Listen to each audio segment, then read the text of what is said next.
All right. Here we go. All y'all doing? I'm gonna send you a funny meme and I need you to laugh.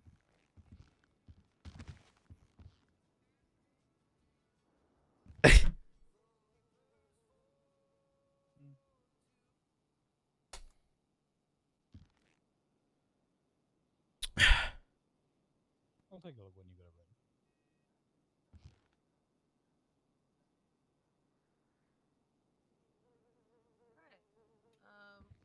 Yui's not available, so she's not here. Sad. Oh, I think I had spoken to her earlier. She said she'd be down here, I think. Yeah, she said she'd be 15 minutes late, so. Oh, gotcha. Okay. By the way, do you guys mind taking your masks off, putting them back on real quick? But no face, no case. I guess I'll have to go put a mask on. Oh, you're good. You're good. Okay. Yep.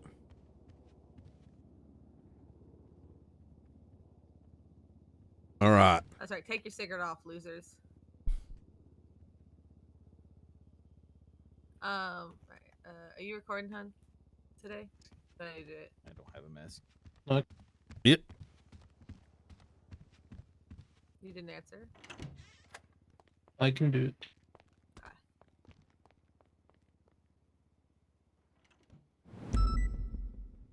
Alright, problem stop.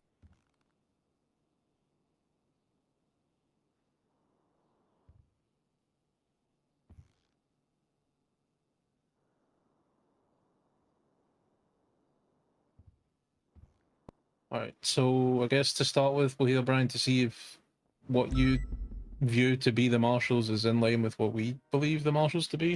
Is that right? Absolutely. Yep. So I guess we'll start off by what do you think the Marshals are/should be?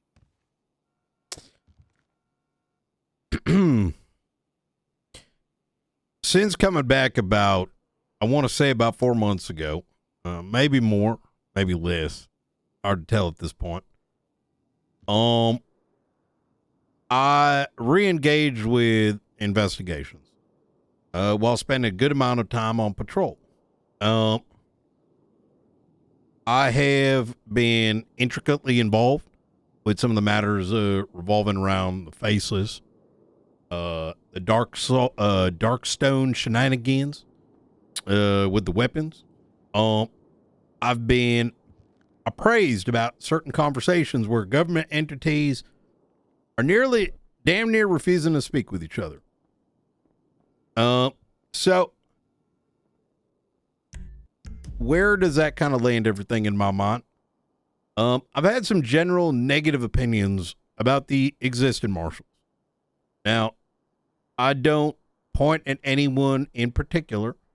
I think just generally speaking, there ain't no leader that has motivated not just individuals being interested in joining, but also providing a vision that makes sense for a current state of San Andreas. So hair is kind of my vision. And perhaps it's going to be a bit of a proposal mixed with kind of a attempt to say, hey, does this proposal fit? In my belief, the Marshals should effectively be a unit or a organization that's primary goal is to involve all government entities, almost as a administrative force, so to speak. Now, what does that mean?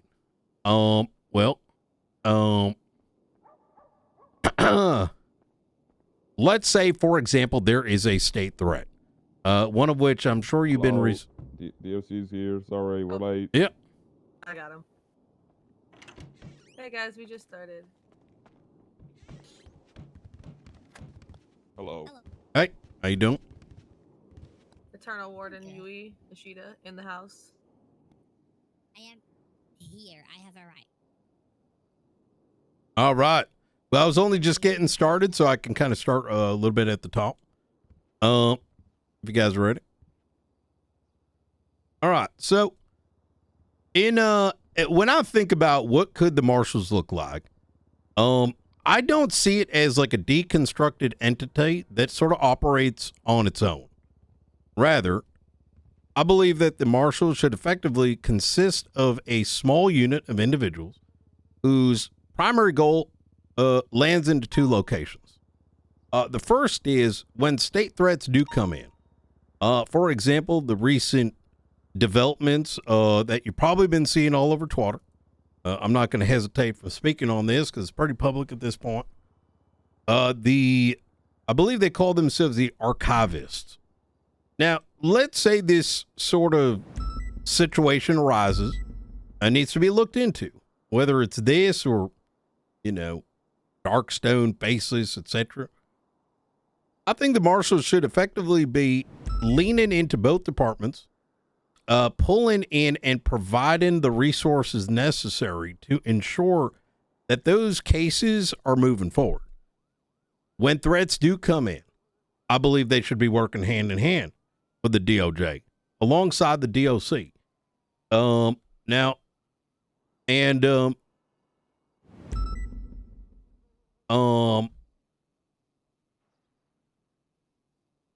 In regards to patrol, I know that's something that has not been really been seen too much recently. I spoke to the marshals yesterday, and I believe that they have the ability to do so. However, they're sort of like they're very disconnected today, and I think there's an importance to kind of get them back integrated with the existing police force. So I guess my first question is this something that's even possible? I think you're looking at an uphill battle to get people to trust the marshals again, but I also think that in that case you could rely on your own connections with PD and everything of them trusting you to trust the department, right? Well, so what I'm hearing is that there's nothing legally preventing them from doing patrol? Correct. Interesting.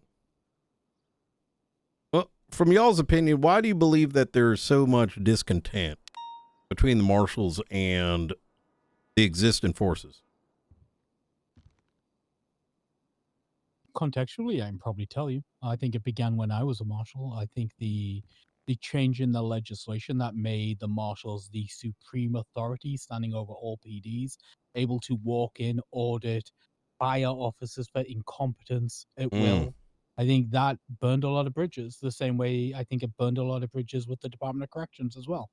I think that powers were ascribed to the marshals that, blew open their scope massively and made them basically the be-all, end-all of law enforcement.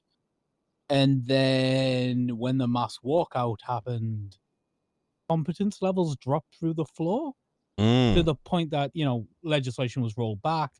Their purview got reeled in real hard, but no positive PR happened from then on out, right? It just never got fixed. It sounds to me like there's a lot of bat swinging and not a lot of diplomacy. Yeah. I know I've received concerns from members of PD who talked to me about just the frustration that they would work on a investigation, and the moment they slap the cuffs on someone, a marshal would step in and go, "Okay, this is ours now," and then just let it sit. See, so I know that some of that just like coming in and big dicking with no result follow-up, not saying, "Hey, can I work on this with you?" Just, "This is mine now, I'm using my jurisdiction, take it over," that caused some bad blood as well. I feel like there's always a time for a bat. But grabbing the bat first, in my mind, don't make no sense. I can't really speak to the state of the marshals way back when because I wasn't present. However, when I kind of look at the various things that I've been dealing with, both before taking the high command position at BCSO and even prior to that, I think the biggest tension points, whether it's between departments, even between legislative authorities, or the various topics that, kind of scroll through my mind. The breakdown of communication and the disregard for diplomacy is, I think, a major pain point. And to me, that should be the first primary step of what the marshals should be doing. Right? Apply a solution to the particular problem that the city is currently facing. Let me provide an example, right? In fact, some of these examples y'all are aware of, right? Whether recent conversations about legislation that, I think it did us real good, discussing the matter. Whether it's even recently with the, if there's matters happening within DOC, we should be involving them, right? If there are disagreements, well, we come to the table and kind of sort it out. Diplomacy goes a long way. Unfortunately, mediation is often available, or often not available, and needs to be. So when I think of like an example of, say, let's say a mayor, for example, or let's say a law enforcement agent or law enforcement officer, let's say they, there's inferences that individual may be involved in some form of corruption. From what I have observed, it seems like most of the individuals involved are not spoken to right away. There'll be a tucked off investigation somewhere, lack of, and the affordability for that individual to sort of explain their side of things. And as a consequence, that individual, whoever they might be, end up feeling targeted. And a lot of times there probably wasn't even a real big deal to begin with. Now, don't get me wrong. I love sitting through court cases. I really do. Probably see me a lot of them. However, I think the reality is every form of corruption requires a court case. We ain't going to get nowhere. And I think once again, that's kind of where diplomacy comes in. I think you're right. I think a conversation can clear the air very quickly. Yep. I know when I was a marshal, the first thing I did in every investigation I took part in was an interrogation, right? Call the people in, let's have a chat, let's talk about it, right? Get it on the record, figure out what happened. Feels like, and I don't know if you agree with me here, Brian, feels like the marshals don't do that as often as they used to. I think I'm not, and I've met some decent ones. Like, I hesitate to be too opinionated on the individuals, because I think there's some talented ones in there, but I think it's like too little too late, which has in turn resulted in, like we mentioned earlier, like the reputation of the marshals just kind of not being where it needs to be. Perhaps a lot of that was due to the lack of leadership experience, the lack of law enforcement experience, and having to kind of wing it and figure it out. In fact, I think that problem is very relatable in both of the departments today. I mean, I'll speak just rather plainly. If things were to, if a nuclear bomb were to go off, I think that'd be a great opportunity for 70% of the force to relearn the basics. And when I sit back and say, well, why is that the case? Why do people not, a lot of law enforcement maybe don't know RSPC, what the difference between good faith and bad faith is, and some of the basics that sometimes get exposed in court. Reality is a lot of officers, unfortunately, had to figure it out themselves. And I think that's very likely what a lot of the marshals had to do. So if I look through that lens and take a step back and I say, why was there a failure? It's because there was no availability for, the experience just wasn't there. And if the experience ain't there, well, it ain't going to trickle down. So in the vision I sort of laid out here, right, is the notion of tackling problems with diplomacy first, knowing the bat isn't by the side, right? If something does need to get pushed, government, members of the government, whether it's law enforcement or otherwise, diplomacy comes first. Interrogations, try to figure out an alternative solution. Sometimes mediation works. The second sort of responsibility, investigations, primarily by overseeing them with the insurance that those investigations are moving forward and that the quality is there. Now, I'm going to explain what that means, right?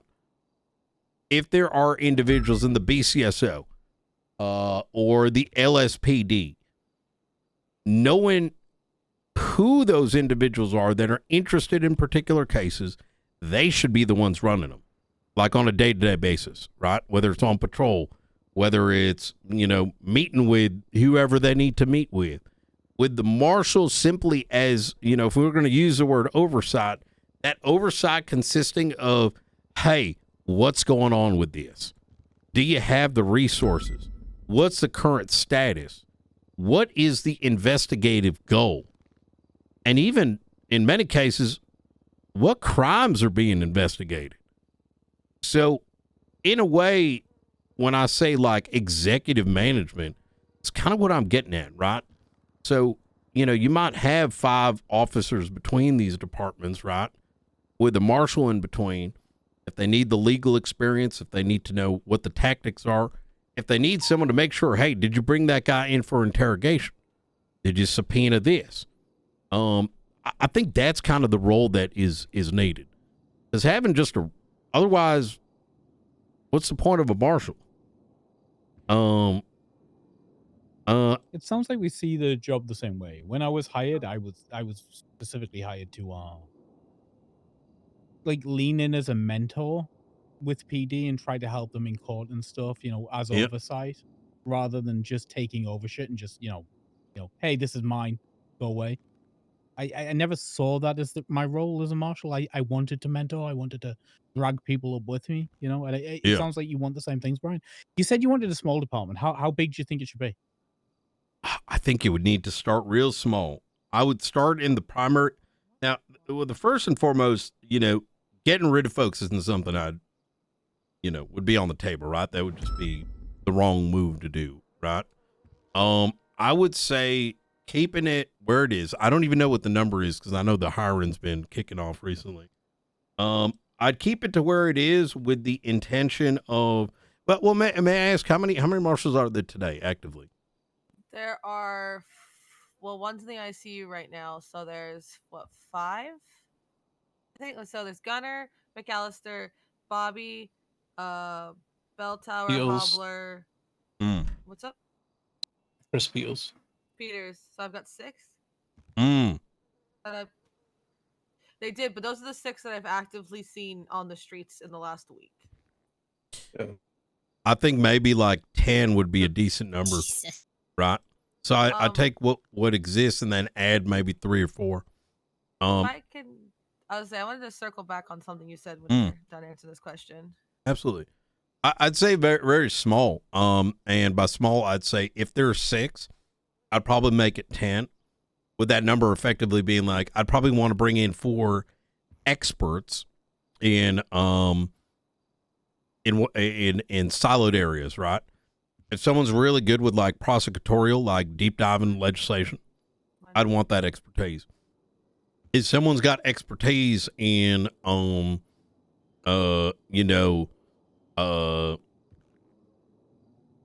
the spaces are, right? I want to bring the experts in and make sure the existing force was a very top-notch quality in terms of law enforcement.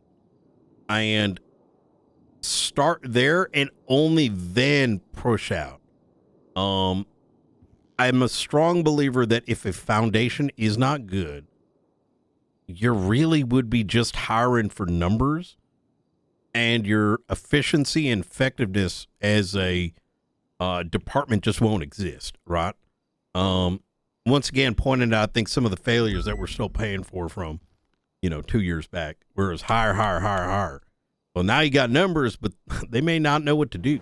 And now there's too many where the information flow just isn't going to exist. So, does that answer the question for you there, Grace? Mm-hmm.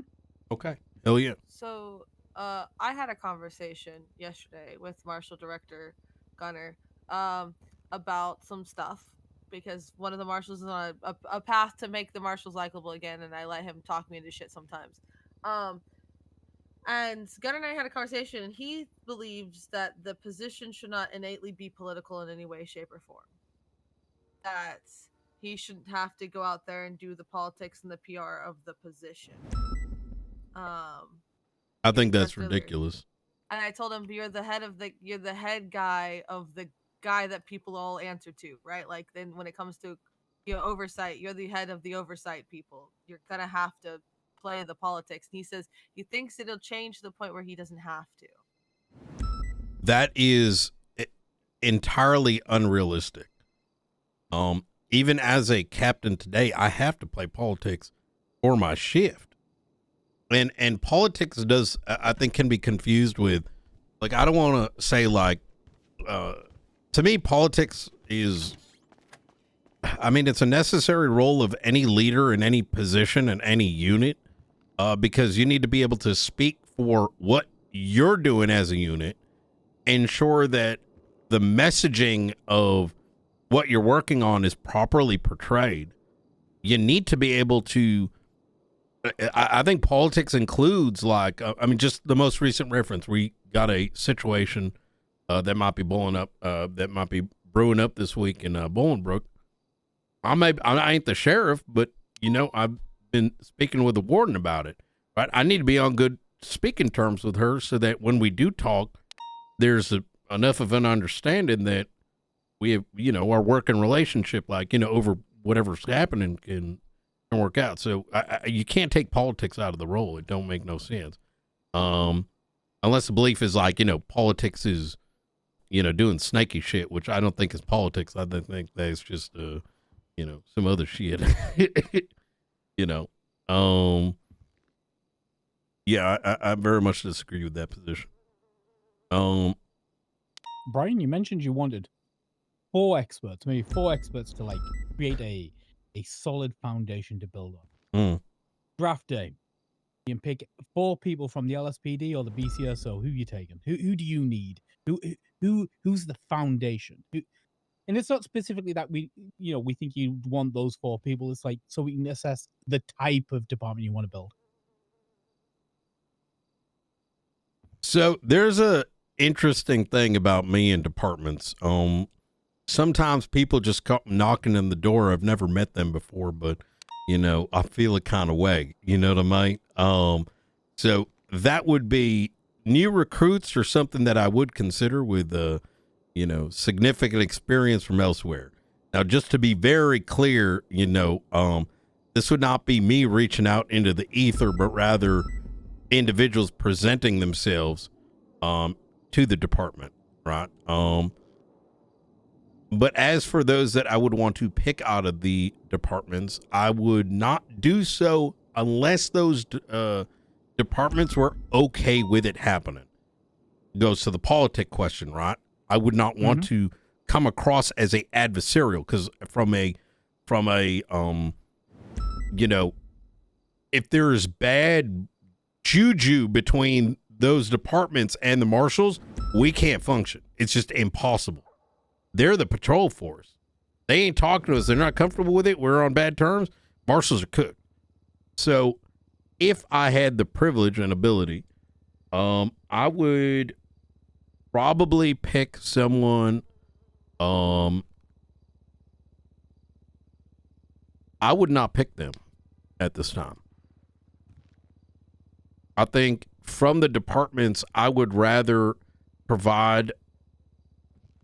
Here's how I would roll it out. I think in the first month, it would consist of me taking my expertise and put it into the existing marshals, while simultaneously finding from them who is good at what. The best of the organizers of the 6, 7 in that roster, I would start working up a plan for a program in which individuals from either of those departments, including the DOC, could get some form of a certification, which sort of shows, gives them access and can function at a, let's call it like, I don't want to call it a marshal recruit, but rather as like a interfacing role, right? Like, these are the people in the PDs that interface with the marshals if they aren't available, and they're the first picks. That program would also allow them, if they so chose, to take a more permanent role. I think that would solve the political side of it. And then I would hire externally. So it would, those would be my two hiring rounds. Because I have my favorites in the PDs, right? But I would not want to go outright and pick them out. You know what I mean? But if I had to, it'd probably be Bane. It'd probably be Maeve. I would, from the LSPD, I'd probably take Nikki Khan. I believe she was an ex-Marshal, actually. Nope. Not quite. No. Someone who sounds like her, though. Oh, I see. Okay. Who else? Nikki, I would take her in a heartbeat. But yeah, Maeve. I'd take Bane, but I wouldn't take them now because they're a big backbone in Shift 1 BCSO. Nikki Khan is someone I'd definitely like to pick out.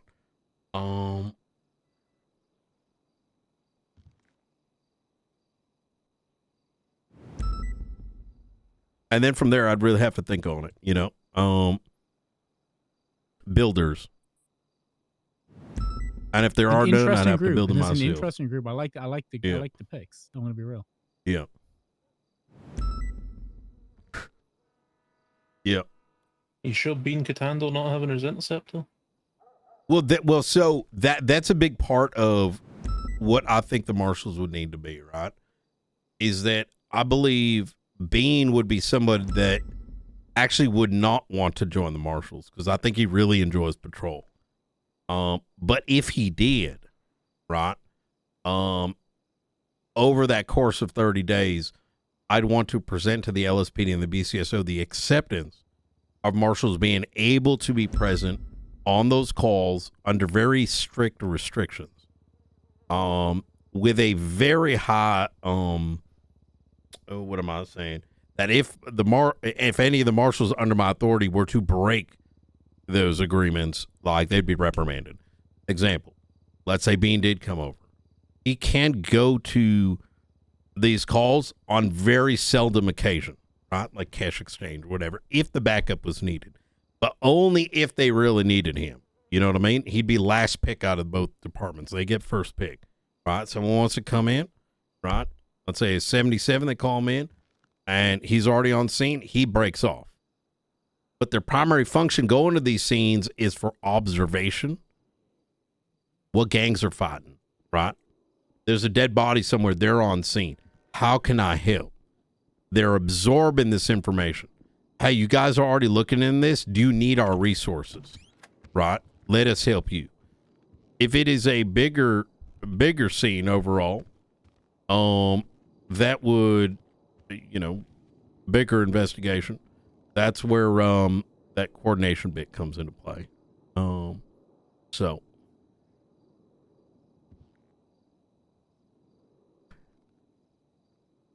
Any questions, Judge Bo? What are we here for? The Marshal director interviews. Mm. Oh, hello, Brian. How you doing? I'm all right. I don't know what questions have been asked, so I don't want to. We've discussed just his idea of what the Marshal's mandate would be, like what he would do when he got into office. How he envisions the Marshals in the future.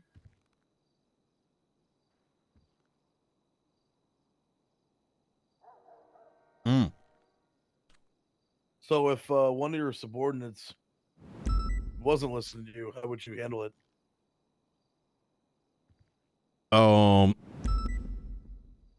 Like on the field, or when you say not listening? It would start with a conversation. I think even those that can be perceived as bad eggs can often be turned into a good egg. And that is where leadership comes into play.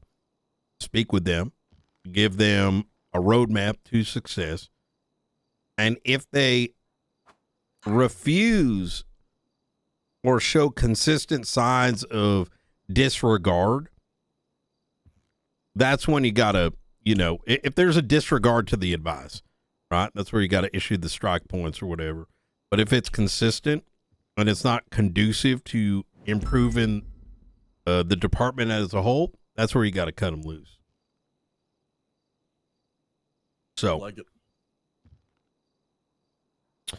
I mean, look, to me, the marshals and the troopers, they're pretty synonymous in my mind, right? In terms of what I would imagine. I know there's been efforts well in the past where there's always been a desire to have a department that people look up to. I'd want an attempt to actually do that. And that would mean each and every person would need to have those standards. And I don't mean that they're just individuals that, you know, are dry and just, you know, by the book. But I mean, they know what they're doing and they know how to communicate, right? You know, serious and fun, it can go hand to hand. You just need to know how to read the damn room. And I think that would honestly be a big part of that training, right? We ain't here to fuck you. We're here to make sure the state succeeds. And that's with everyone's help. I don't want to make assumptions, right? So I'm going to lay this out and ask you the question. So I think that the marshals are an essential part of the way we should work. I think it is a massive job. The director of the marshals is probably the biggest job that's available here, right? Like, I think it's a bigger job than being the sheriff. I think it's a bigger job than being a chief of police. I think it's potentially a bigger job than being a justice. So I don't want to assume, Brian, what's your interest level? Are you do you want this? Do you want this level of work? Do you want this responsibility? I feel like this is less of a responsibility than what I've taken in the past. And when I look at what currently exists, I feel like I need to. That is if my vision, that is if my vision actually fits the mandate. In other words, to kind of TLDR, I'd want the marshals to directly work with both departments where we are effectively, I don't want to say deputizing members of the other force, but effectively to that level, right? Creating task forces, ensuring that there's forward progress, having marshals being able to be out there on the field as assistants and being able to integrate themselves in with those other departments. So the marshals aren't just 5 suits. It's 5 suits and 15 certified bodies from both departments. If that is a vision that is possible, then it's absolutely what I would want to do. I'll be taking the vision of effectively what I've been trying to do with the DTF and expand it into this. Fuck. So what I do wonder, right? Let's say you do become the marshal director and your vision doesn't fit. What are you gonna do next? Well, I think when I say the vision, I mean like from a legal perspective, because I don't actually know, like, look, a lot of the legal mumbo jumbo, like, you know, around it, you know, I haven't really looked at that particular legislation all too closely because it's very loosey goosey. So that's where I kind of lean on the justices, like, hey, does this fit? Okay.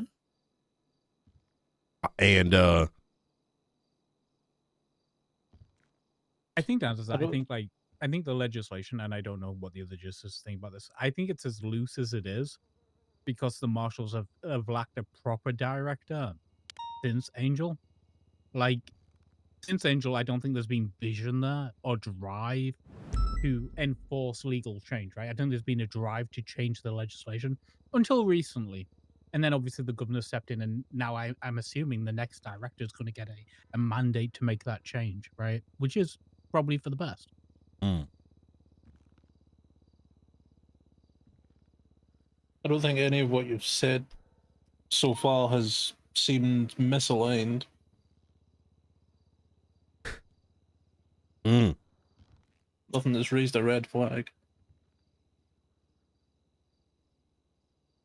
yeah, I mean, I agree. Because I can tell you when Fred interviewed for this 6 months ago, he was going to make the marshals his own, for lack of a better word, army. So, Not heard any of that. I mean, one day it might need to be, if I'm gonna be honest. But what kind of army are you gonna have if both departments hate you or hate each other, and you don't have the backing of the DOJ and the DOC? We have a lot of external threats, and They seem to be growing daily. that's it. That's it right there. And I think if there's anyone who don't give a shit, that's going to be me. If something needs to be done, I'll do it, even if it means, doing what's necessary. Just to be clear here, I don't mean strapping more bombs to anyone, which never happened, mind you, but I mean like making hard decisions. We've asked this hypothetical to most people, and I think we know your answer. But if a private mercenary group came to you and asked you to help them transport weapons into an armory, are you saying yes? Well, I put 2 of those Dark Zone motherfuckers into interrogation and got them to say on recording that the Constitution's just a piece of paper and I should ignore it. And then they tried to bribe me, which in turn led me to, notify the appropriate authorities and legislative authorities in order to broker a reasonable resolution. So I wasn't afraid to throw Delta One into cuffs, nor his subordinate about an hour prior to that, and interrogate their ass, nor bend to their bribes of weaponry. But at the same time, while I could have gone and just thrown them in for the 9s, I instead found that resolution, one that was overall beneficial to the state. At least I think I did. So the answer would be no, hell no. Well, I would actually, if someone offered it, the first thing I would do is talk to the legislative authorities. What can we do here? You know what I mean? If someone's offering something up, what is the legality of it? Does it make sense? And what do we need to do to get there? So I think I'd try to set up a negotiation deal of some sort. More reasonable than what actually occurred.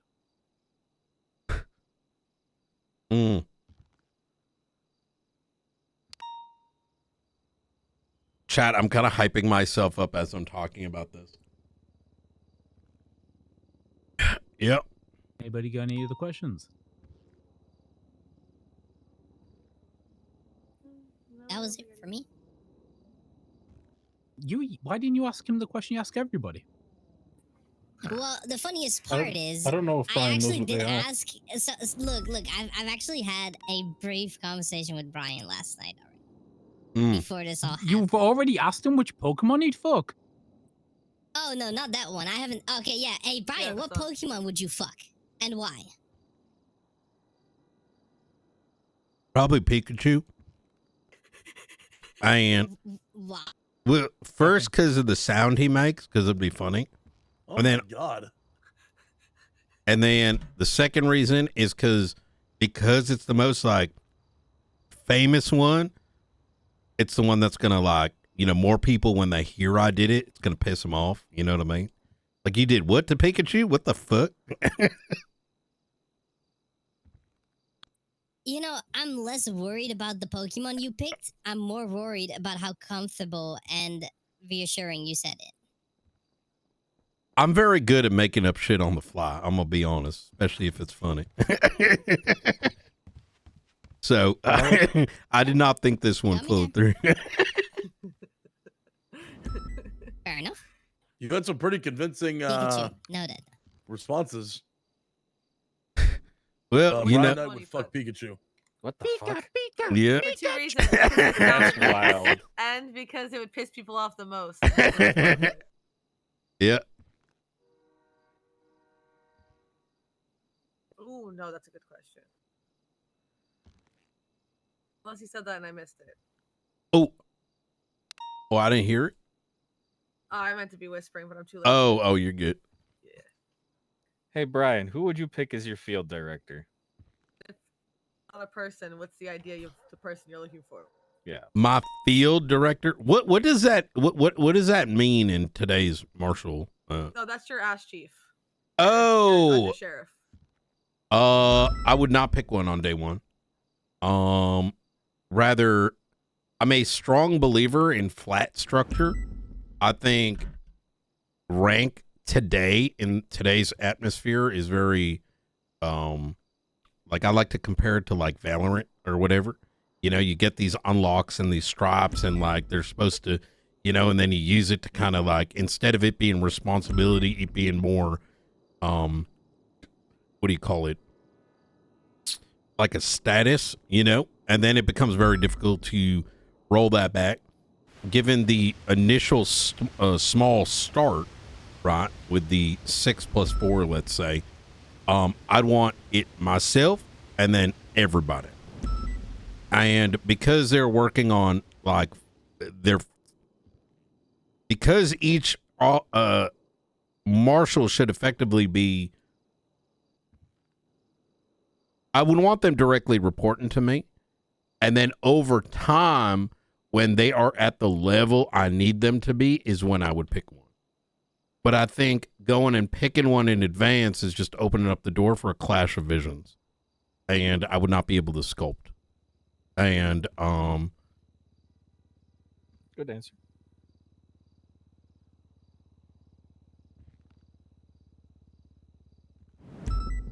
Ryan, if one of your marshals comes to you and tells you they are working on an investigation into the impeachment of Mayor Junior Hundley, what are you going to do? well, I'm going to tell him, let me know how it goes. Or, you know, how far is it going? Do you have, you know, is there a criminal charge, a civil charge, or any kind of like legislative violation that has taken place? That's number one, right? Is there a reason for it, right? And is there a legal basis for it? Number two is, if there is, to ensure that they have the resources, and that they, as soon as they are able to, bring that individual as well as related individuals, right? Whether it's like, you know,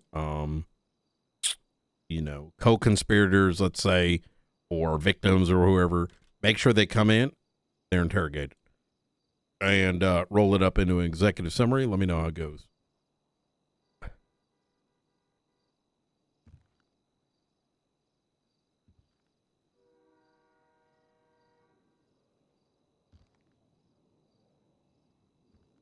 I just realized you probably asked that question because he's my fiance. Yes. The law, I'm married to the law. So it comes first. And when you marry him and you're married to him and the law?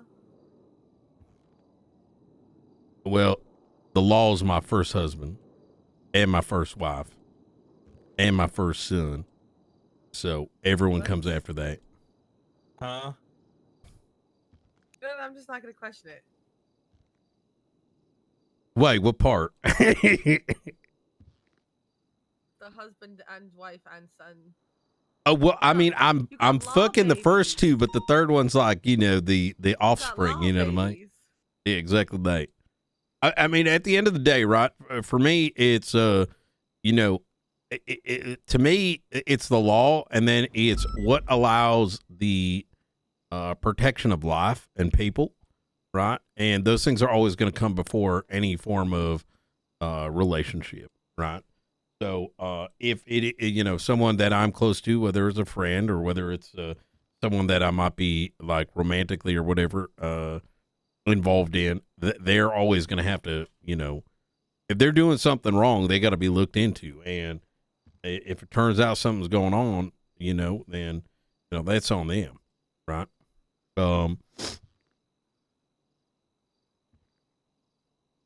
In fact, I'll share this with you. There have been some times, Mr. You know, Mayor Huntley, he's you know, he's got a little bit of ACDC, and there are times where I need to draw that line, and it's for that very reason. You know what I mean?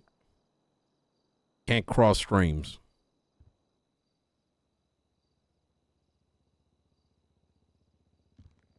Anybody else, Jonathan?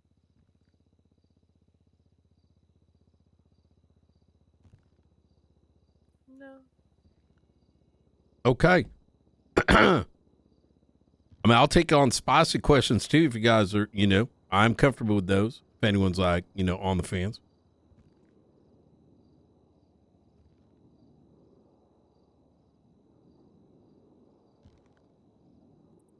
That's what I was trying to. Looks at you. Yeah. Looks at Toe. Toe, you got anything? Blinking, I'm just very cooked today. I am very sick. Okay, I'm very ill. Mm. Yeah.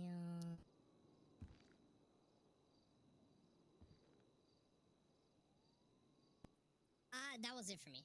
I think I know enough. The Pikachu, I'm voting for this guy. Hell yeah. Pika.